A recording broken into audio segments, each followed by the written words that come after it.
नमस्कार बच्चों, जय श्री राम। तो कैसे हैं आप सभी लोग? सभी बहुत बढ़िया होंगे। तो देखो यार, बहुत लंबे समय से चैनल के ऊपर कोई वीडियो नहीं डाली मैंने, तो सबसे पहले मैं उस चीज़ के लिए आप लोगों से क्षमा चाहूँगा, माफ़ी चाहूँगा। और जिन बच्चों ने इस समय पर भी चैनल को सपोर्ट बनाए रखा, चैनल को सपोर्ट करके रखा, उन सभी को मेरा बहुत बहुत धन्यवाद। ठीक है, तो चलो खैर, अपना चैप्टर नंबर 7 स्टार्ट करने वाले हैं हम यहाँ से। फिज़िक्स है। फिज़िक्स यार पता नहीं क्यों बच्चों को बहुत टफ लगती है।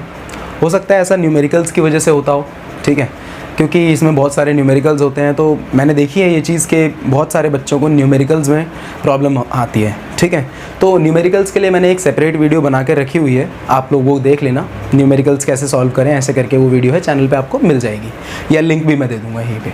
ठीक है, तो इस चैप्टर में हम लोग हर चीज़ करेंगे, न्यूमेरिकल्स भी सॉल्व करना सिखाऊंगा और कैसे आपको थ्योरी वाले आंसर्स देने हैं वो भी सिखाऊंगा।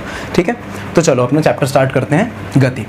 देखो यार, जो चैप्टर है गति, इससे पहले आपको एक छोटी सी चीज़ पता होनी चाहिए, किसी भी वस्तु की स्थिति क्या होती है। ठीक है, जैसे स्थिति यार देखो कॉमन सी बात है, बहुत छोटी सी बात है। जिस भी जगह पर कोई वस्तु हो उसी जगह को उसकी स्थिति कहते हैं। जैसे मैं अभी यहाँ पर खड़ा हुआ हूँ, तो मेरी जो स्थिति है वो ये है। आप जहाँ भी बैठ के ये वीडियो देख रहे होगे वो आपकी स्थिति है। ठीक है, तो जिस भी जगह पर कोई वस्तु उपस्थित होती है उस जगह को उसकी स्थिति कहते हैं। जैसे एग्जांपल के लिए ताजमहल आगरा में है, तो ताजमहल की स्थिति क्या है? आगरा है। समझ में आया ना? अब ये स्थिति मैं आपको क्यों बता रहा हूँ, क्योंकि देखो यार, ये जो गति है ये पूरी स्थिति के ऊपर निर्भर करती है। ठीक है, अच्छा, अब गति क्या होती है? देखो बच्चों, गति के लिए जब आपके सामने इसकी परिभाषा लिखने के लिए आएगी तो आप सिंपल सी बात में ये बोलोगे कि गति एक ऐसी अवस्था होती है। ठीक है, गति एक ऐसी अवस्था होती है जिसके अंदर कोई भी वस्तु अपनी स्थिति को परिवर्तित करती है समय के साथ। ठीक है, या ये कह लो कि जब भी किसी वस्तु की स्थिति में समय के साथ परिवर्तन आए तो हम कहते हैं कि उस वस्तु ने गति की है। ठीक है, चलो इसको एक एग्जांपल से समझते हैं। मान लो आप अभी बैठे हुए हो, आपकी मम्मी आती हैं और आपको बोलती हैं कि भाई जा पास वाली दुकान से जाके कुछ सामान ले आ।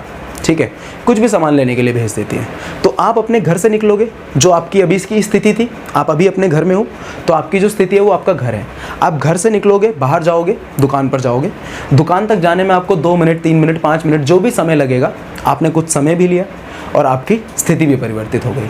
तो इसी चीज़ को हम क्या बोलेंगे कि आपने गति की है। ठीक है, तो कोई भी वस्तु जो एक बिंदु से, या ये कह लो कि एक स्थिति से दूसरी स्थिति तक जाए और उसको वहाँ तक जाने में कुछ समय भी लगे, उसी अवस्था को हम क्या बोलते हैं? गति बोलते हैं। समझ में आया गति क्या होती है?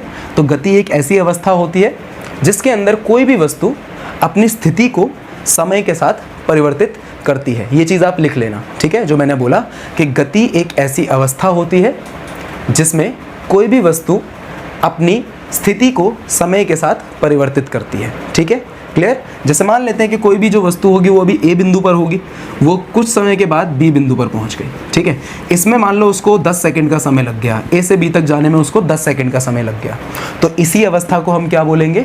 गति बोलेंगे। क्यों? क्योंकि उसने अपनी स्थिति को भी परिवर्तित किया और साथ साथ यहाँ तक जाने में उसको कुछ समय भी लगा। देखो समय तो लगेगा ही लगेगा, क्योंकि समय तो रुकता ही नहीं ना यार किसी के लिए भी। तो समय तो आप चल रहे हो या रुके हुए हो, बैठे हो, सो रहे हो, कुछ भी कर रहे हो, समय तो चलता ही रहेगा। ठीक है, समझ में आया इतना कि गति क्या होती है अच्छे से?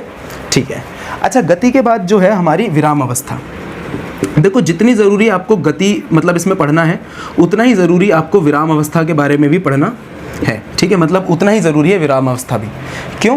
क्योंकि विराम अवस्था वो अवस्था होती है जिसमें कोई भी वस्तु रुकी हुई होती है। बहुत सिंपल सी बात है। अगर आप रुके हुए हो, जैसे मान लो आप सो रहे हो भाई, तो समय तो चलता रहेगा। आप 3 बजे सोए दोपहर में, ठीक है, और आप शाम को 5 बजे जाके उठ रहे हो। ठीक है, तो 2 घंटे तक आपकी जो स्थिति थी वो बदली ही नहीं, समय तो बदलता रहा। तो सिंपल सी बात है कि अगर कोई भी वस्तु एक ही जगह पर रुकी हुई है और समय चलता जा रहा है तो उसे हम क्या बोलते हैं? उसकी विराम अवस्था बोलते हैं। ठीक है, अच्छे से क्लियर हुआ? ठीक है, समझ में आया ना? तो विराम अवस्था में कोई भी जो वस्तु होती है वो अपनी स्थिति में बदलाव नहीं लाती है। जैसे मान लेते हैं कि कोई वस्तु अभी ए बिंदु पर है। ठीक है, अभी जो समय हो रहा है वो भाई 5 बजे हो रहा है, मतलब 5 बज रहे हैं शाम के, ऐसा मान लेते हैं हम। ठीक है, तो शाम को 7 बजे 2 घंटे तक इसकी जो स्थिति रही वो सेम यही रही। तो हम ये बोलेंगे कि ये वस्तु 5 बजे से 7 बजे तक विराम अवस्था पे थी। मान लेते हैं कि 7 बजे के बाद इसने चलना शुरू कर दिया होगा।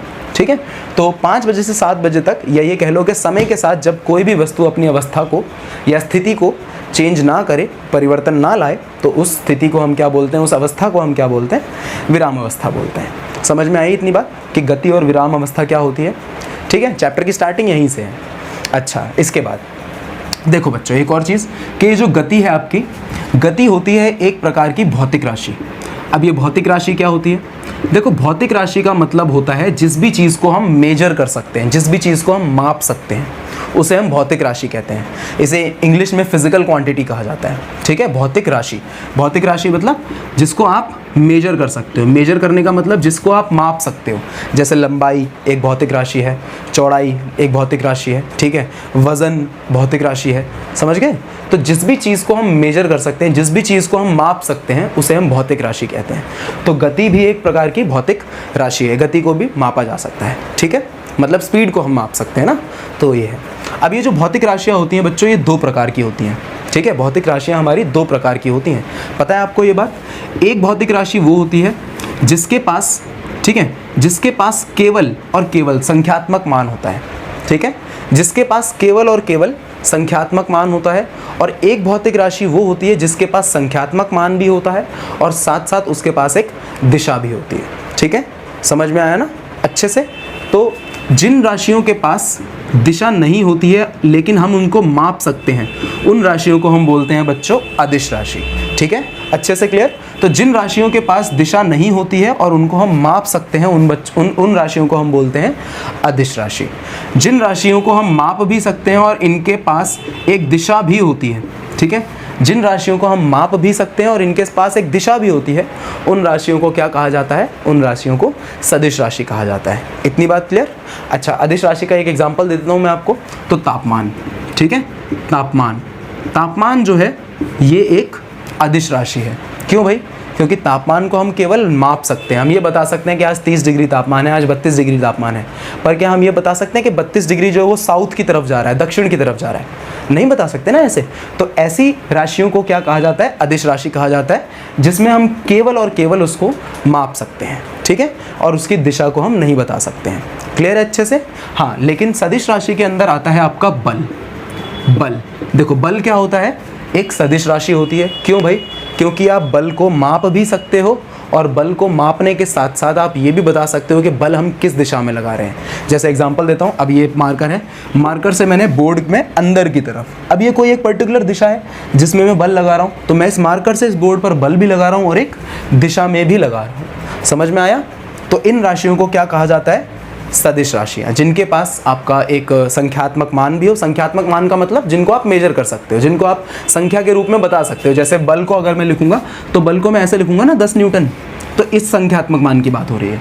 ठीक है, तापमान को अगर आप लिखोगे तो यही तो लिखोगे 32 डिग्री सेल्सियस या केल्विन में लिखोगे, तो ये जो 32 है ये संख्यात्मक मान है। लेकिन हाँ, इसकी दिशा नहीं बता सकते हम तापमान की। समझ में आया ना? सदिश और अदिश राशियाँ कौन सी होती हैं? अच्छे से क्लियर है इतनी बात? चलो इतना नोट करो। फिर अब आगे करते हैं दूरी और विस्थापन से। हाँ जी, तो अब करते हैं दूरी तथा विस्थापन। देखो बच्चों, दूरी क्या होती है? जैसे हम मान के चलते हैं कि हमारे पास कोई बिंदु है A, ठीक है, और इस बिंदु पर कोई एक वस्तु है। ठीक है, अब ये जो वस्तु है ये यहाँ से चलकर किसी दूसरी बिंदु B पर पहुँचती है। ठीक है, जैसे मान लिया आप ही हो, आप अभी घर में हो और आपको स्कूल जाना है कल सुबह। ठीक है, तो आप अपने घर से निकल के स्कूल तक जाओगे। ठीक है, और आपके स्कूल तक पहुंचने के लिए आपके पास कई सारे रास्ते हो सकते हैं। ठीक है, आप और आपके मतलब आपका जो घर है, आपके घर से लेकर आपके स्कूल तक कई सारे रास्ते हो सकते हैं। ठीक है, तो जिस भी रास्ते से आप चल के जाओगे उस रास्ते की कुल लंबाई को हम क्या बोलेंगे? दूरी बोलेंगे। तो एक मतलब कोई भी एक वस्तु एक बिंदु से जब दूसरी जगह मतलब दूसरी बिंदु तक पहुंचती है, जिस रास्ते पर वो चलकर जाती है उसी रास्ते की कुल लंबाई को दूरी कहा जाता है। तो दूरी क्या होती है? दूरी को अगर आपको लिखना है तो दूरी आप ऐसे लिख सकते हो कि तय किए गए रास्ते की कुल लंबाई को हम क्या बोलते हैं? दूरी कहते हैं। ठीक है, चाहे कितना भी बड़ा रास्ता हो, कितना भी छोटा रास्ता हो, जिस भी रास्ते से आप चलकर जाओगे, आप जिस बिंदु से चलोगे, अच्छा ये तो पता है ना आपको कि जिस बिंदु से हम चलते हैं उसे हम प्रारंभिक बिंदु कहते हैं, जिस बिंदु पर हम पहुंचते हैं उसे अंतिम बिंदु कहते हैं। नहीं पता तो मैंने बता दिया अभी, जहां से हम चलना शुरू करते हैं उसे प्रारंभिक बिंदु, और जिस बिंदु पर हम पहुंचते हैं, ठीक है, उसे हम अपनी अंतिम बिंदु कहते हैं। क्लियर इतनी बात? तो प्रारंभिक बिंदु से लेकर जहां से आपने चलना शुरू किया, जिस रास्ते से आप लोग चलते हुए जा रहे हो, जब तक आप अंतिम बिंदु तक पहुंचोगे, तो जो रास्ता आपने तय किया है, जिस रास्ते पर आप चल के गए हो, उसी रास्ते की कुल लंबाई को दूरी कहा जाता है। तो दूरी क्या होती है? दूरी के लिए अगर आपको कोई लिखने के लिए आए कभी, तो आप ये लिखोगे कि तय किए गए रास्ते की कुल लंबाई को हम क्या बोलते हैं? दूरी बोलते हैं। समझ में आया अच्छे से? जिस भी रास्ते पर आप चलकर जा रहे हो, उसी रास्ते को अगर हम माप लें, उसी रास्ते को अगर हम मेजर कर लें, उसी रास्ते की जो कुल लंबाई है उसे हम दूरी बोलेंगे। बोलो, समझ में आया दूरी क्या होता है? दूरी बहुत ईजी टॉपिक है यार, ठीक है। दूरी होती है तय किए गए रास्ते की कुल लंबाई, ठीक है। तय किए गए रास्ते की कुल लंबाई, ठीक है। जिस भी रास्ते पर आप चलकर जा रहे हो, उस रास्ते को अगर आपने माप लिया है और उसकी लंबाई आपको पता चल चुकी है, तो उसी लंबाई को हम क्या बोलते हैं? दूरी कहते हैं, ठीक है। क्लियर है इतनी बात? अच्छे से समझ में आ गया दूरी क्या होती है? एक बिंदु से दूसरी जगह पर पहुंचे, एक जगह से दूसरी जगह पर पहुंचे, उस जगह से वहां तक जाने के लिए आपने जो भी रास्ता यूज़ किया, उस रास्ते की कुल लंबाई को ही हमने दूरी बोलना है, ठीक है। अच्छे से समझ आया? दूरी एक अदिश राशि होती है क्योंकि इसके पास कोई दिशा नहीं होती है, क्योंकि इसकी दिशा देखो बदलती रहेगी, ठीक है। दूरी के पास कोई भी दिशा नहीं होती है। समझ में आई? एक अदिश राशि होती है। अच्छे से क्लियर? दूरी कभी भी जीरो नहीं हो सकती। अगर वस्तु ने गति करी है तो वस्तु के गति करने के बाद दूरी कभी भी जीरो नहीं हो सकती, ठीक है। इतनी बात समझ में आई? दूरी कभी भी नेगेटिव नहीं हो सकती, यानी कि ऋणात्मक नहीं हो सकती है। दूरी हमेशा पॉजिटिव रहेगी, हमेशा, ओके। अगर किसी भी वस्तु ने गति करी है तो उसकी दूरी ना जीरो हो सकती है और ना ही नेगेटिव हो सकती है, ठीक है। क्लियर है इतनी बात? हमेशा जो उसकी दूरी रहेगी वो क्या रहेगी? हमेशा पॉजिटिव रहेगी। बोलो क्लियर? इसका जो एसआई मात्रक होता है, एसआई मात्रक इसका मीटर होता है। ये तो आपको पता ही होगा कि हम कोई भी लंबाई जो मापते हैं उसको हम मीटर में ही मापते हैं, या तो किलोमीटर में मापते हैं। जब एक शहर से दूसरे शहर जाना होता है तो उसे किलोमीटर में मापते हैं। छोटी सी जो लंबाइयाँ होती हैं, अपने आसपास की जो लंबाइयाँ आप मापोगे वो हमेशा मीटर में मापोगे। क्लियर है इतनी बात? तो दूरी क्या होती है? तय किए गए रास्ते की कुल लंबाई। एसआई मात्रक होता है मीटर, ठीक है, जिसका जो सिंबल है वो क्या होता है? एम होता है। एम से दर्शाते हैं हम इसको हमेशा। दूरी कभी भी जीरो नहीं हो सकती, दूरी कभी भी ऋणात्मक नहीं हो सकती, दूरी हमेशा धनात्मक रहेगी। क्लियर है इतनी बात? अच्छे से कुछ पूछना है किसी को यहाँ तक? ठीक है। इसके बाद है हमारे पास एक और चीज़ जिसको हम बोलते हैं बच्चों विस्थापन। देखो विस्थापन क्या होता है? अच्छा, इन दोनों के बीच का जो डिफरेंस है वो एग्जाम में पूछते हैं हमेशा कि दूरी और विस्थापन में अंतर स्पष्ट करो, तो वो लिखवा दूंगा मैं, पूरा टेबल की फॉर्म में लिखवा दूंगा अभी, ठीक है। अब है हमारे पास विस्थापन। देखो विस्थापन क्या है बच्चों? अब आप अपने घर से अपने स्कूल जा रहे हो तो एक रास्ता तो बहुत लंबा होगा और कोई एक रास्ता ऐसा ज़रूर होगा जो बिल्कुल छोटा रास्ता होगा, शॉर्टकट, ठीक है। तो उसी सबसे छोटे रास्ते को, या ऐसे कह लो कि दो बिंदुओं के बीच के सबसे कम दूरी को विस्थापन कहा जाता है, ठीक है। दो बिंदुओं के बीच की सबसे कम दूरी को क्या कहते हैं हम लोग? विस्थापन कहते हैं। समझ गए इतनी बात? जैसे मैं यहाँ से एक सीधी लाइन बना देता हूँ, तो देखो ये वाला जो रास्ता रहेगा ये लंबा रास्ता हो जाएगा। आप यहाँ से यहाँ तक सीधा पहुँचोगे तो ये आपकी सबसे कम रास्ता, मतलब सबसे छोटा रास्ता पड़ेगा आपको, ये सबसे कम दूरी होगी यहाँ पर। तो दो बिंदुओं के बीच की जो सबसे कम दूरी होती है उसे हम क्या बोलते हैं बच्चों? विस्थापन बोलते हैं, ठीक है। विस्थापन का भी ऐसा ही मात्रक मीटर ही होता है, ओके। विस्थापन भी एक तरीके की दूरी है, बस ये क्या है? सबसे छोटी दूरी दो बिंदुओं के बीच की। समझ गए ना इतनी बात? अच्छे से समझ गए? अच्छा, विस्थापन जीरो भी हो सकता है। विस्थापन जीरो कब होगा? जिस जगह से आप चले थे, अगर आप उसी जगह पर घूमकर वापस आ जाओ, जैसे आप मान लो यहाँ पर घूमे भाई, पूरा घूम घाम के उसी जगह पर वापस आ गए, ठीक है। जिस जगह से आपने चलना शुरू किया था, आप उसी जगह पर अगर वापस आ गए हो तो आपका जो विस्थापन होगा वो क्या होगा? जीरो रहेगा, ठीक है। लेकिन दूरी कुछ ना कुछ ज़रूर होगी यहाँ पर, क्योंकि भाई आपका जो पूरा रास्ता है आप उसको तो तय करते हुए आए हो ना, तो उस रास्ते की ही तो लंबाई हमें दूरी बताती है। उस रास्ते की लंबाई अगर हम निकाल लेंगे तो वही तो दूरी होगी, ठीक है। समझ में आया ना इतनी बात? लेकिन जिस बिंदु से आप चलना शुरू हुए थे, अगर उसी बिंदु पर आप वापस पहुंच जाते हो तो आपकी जो विस्थापन है वो क्या हो जाएगी? जीरो हो जाएगी। ऐसा क्यों? क्योंकि भाई विस्थापन क्या है? दो बिंदुओं के बीच की सबसे छोटी दूरी है। अब यहाँ तो बिंदु ही एक है, दूसरी बिंदु तो आई नहीं हमारे पास। जिस बिंदु से हमने चलना शुरू किया था उसी बिंदु पर हम वापस लौट गए, वापस पहुँच गए, तो यहाँ पर दूरी जो विस्थापन है वो कैसे आ जाएगी? ठीक है, समझ में आया? और विस्थापन नेगेटिव भी हो सकता है। हमने दूरी के बारे में क्या पढ़ा कि ये कभी भी नेगेटिव यानी कि ऋणात्मक नहीं होगी, लेकिन विस्थापन ऋणात्मक भी हो सकता है, जीरो भी हो सकता है और पॉजिटिव यानी कि धनात्मक भी हो सकता है। समझ गए इतनी बात। एक चीज़ और है कि दूरी जो होगी वो या तो विस्थापन के हमेशा बराबर रहेगी या फिर विस्थापन से हमेशा बड़ी रहेगी। दूरी कभी भी विस्थापन से छोटी नहीं हो सकती है। ठीक है, समझ में आई ना इतनी बात। दूरी कभी भी विस्थापन से छोटी नहीं हो सकती है, ये बात बहुत अच्छे से ध्यान रखनी है आपको।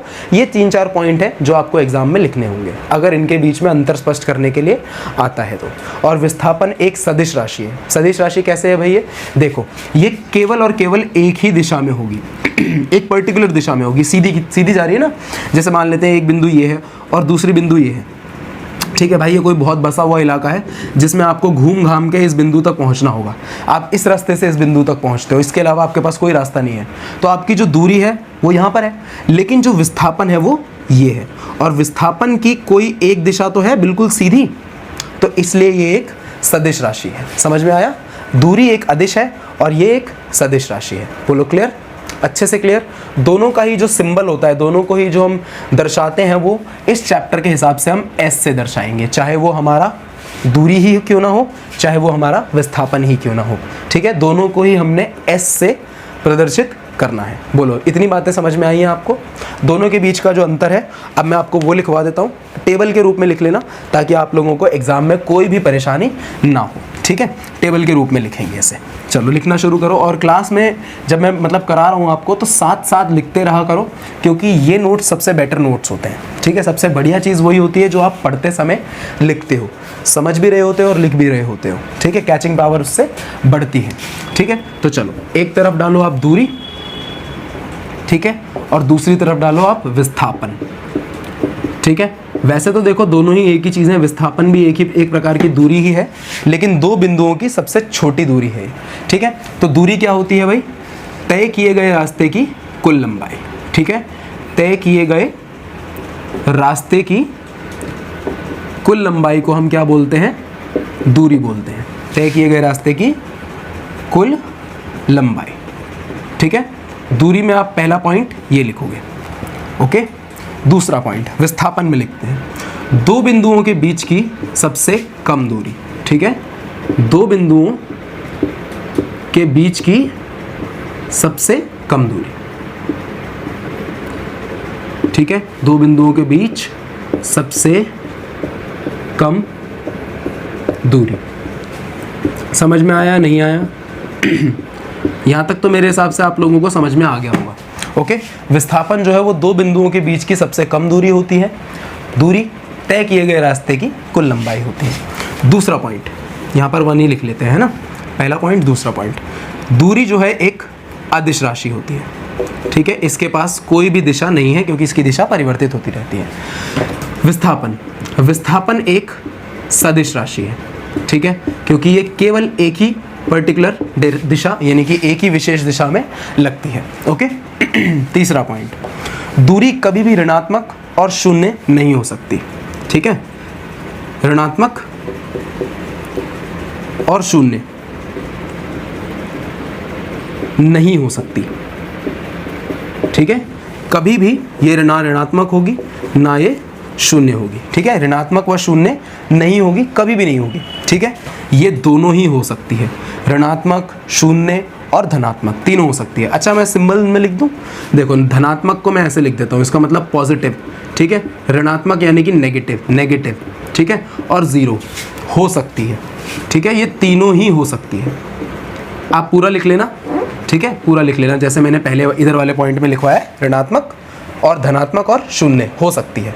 ठीक है, ये बात समझ में आई आप लोगों को?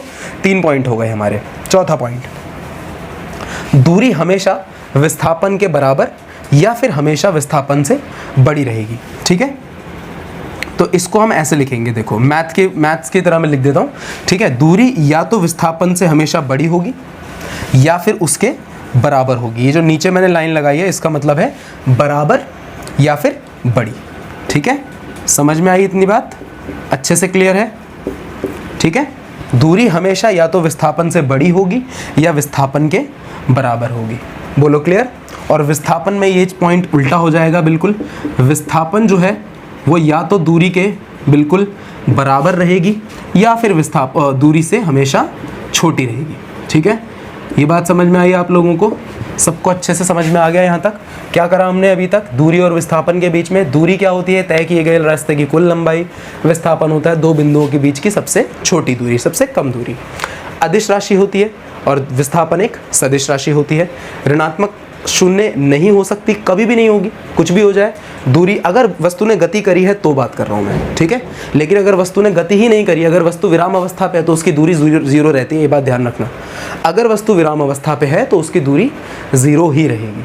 लेकिन अगर वस्तु ने गति करी है तो उस केस में उसकी दूरी कभी भी जीरो नहीं हो सकती, ना शून्य होगी ना कभी भी ऋणात्मक होगी। हाँ भाई, ये ऋणात्मक भी हो सकती है, धनात्मक भी हो सकती है और शून्य भी हो सकती है। शून्य कब होती है मैंने आपको बता दिया। ऋणात्मक कब होती है ये अभी हम जब न्यूमेरिकल्स करेंगे उसमें बताऊंगा कि ऋणात्मक ये कब पाई जाती है। ठीक है, समझ में आया इतना? दूरी हमेशा या तो विस्थापन से बड़ी रहेगी, जिस तरफ मुंह खुला हुआ होता है वो बड़ा होता है, ठीक है। तो दूरी विस्थापन से हमेशा बड़ी रहेगी या फिर उसके बराबर रहेगी। विस्थापन हमेशा दूरी से छोटा रहेगा या फिर उससे बिल्कुल बराबर रहेगा। तो ये आपका विस्थापन और दूरी था, ठीक है। अब करेंगे नेक्स्ट टॉपिक जिसमें हम पढ़ेंगे वेग के बारे में।